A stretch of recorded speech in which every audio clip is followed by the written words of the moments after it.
নিরীহ ফিলিস্তিনিদের নির্মমভাবে অত্যাচারকারী ইসরায়েলি হায়নাদের ত্রাসের অপর নাম ইরান। বলা হয়ে থাকে মধ্যপ্রাচ্যের অন্যতম শক্তিশালী এই রাষ্ট্র ইসরায়েলকে শায়েস্তা করতে একাই যথেষ্ট। এবার খুব শীঘ্রই তার এক বাস্তব নজির দেখাতে চলেছে ইরান। ইসরায়েলকে কঠিন শাস্তি দেওয়ার হুমকি দিয়েছেন ইরানের সর্বোচ্চ নেতা আয়াতুল্লাহ আলী খামেনি এবং তার এই নির্দেশ খুব জলদি বাস্তবায়ন করবে দেশটির Islamic revolutionary guard corps IRGC.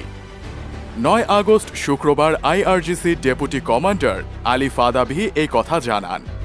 Fadavi বলেন, শহীদ ইসমাইল হানিয়ার রক্তের প্রতিশোধ ও ইসরায়েলকে কঠিন শাস্তি দেওয়ার বিষয়ে সর্বোচ্চ নেতার নির্দেশ স্পষ্ট। এসব নির্দেশ যতটা সম্ভব ভালোভাবে বাস্তবায়ন করা হবে। ফিলিস্তিনের স্বাধীনতাকামী সংগঠন হামাসের রাজনৈতিক শাখার প্রধান ছিলেন হানিয়া।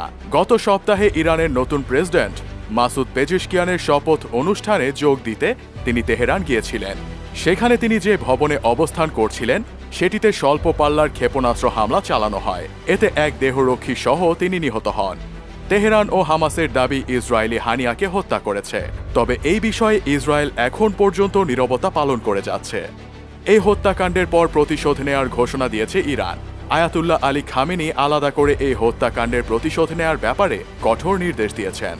ইসরায়েল ইরানের সম্ভাব্য হামলার বিষয়ে শুক্রবার জিজ্ঞেস করা হলে যুক্তরাষ্ট্রের জাতীয় নিরাপত্তা পরিষদের মুখপাত্র জন কির্বি বলেন, ইসরায়েলকে রক্ষা করতে আমরা সর্বাত্মকভাবে প্রস্তুত।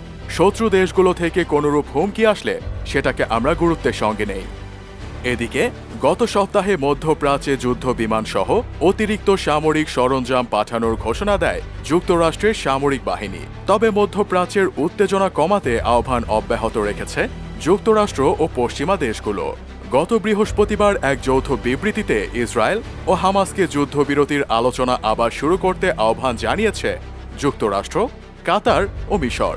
আবার এদিকে আগামী নভেম্বরে যুক্তরাষ্ট্রের প্রেসিডেন্ট নির্বাচন। এর আগে মধ্যপ্রাচ্যে যুক্তরাষ্ট্র বড় ধরনের কোনো যুদ্ধ চায় না বলে মন্তব্য করেছেন আল জাজিরার জ্যেষ্ঠ রাজনৈতিক বিশ্লেষক মারওয়ান বিশারা।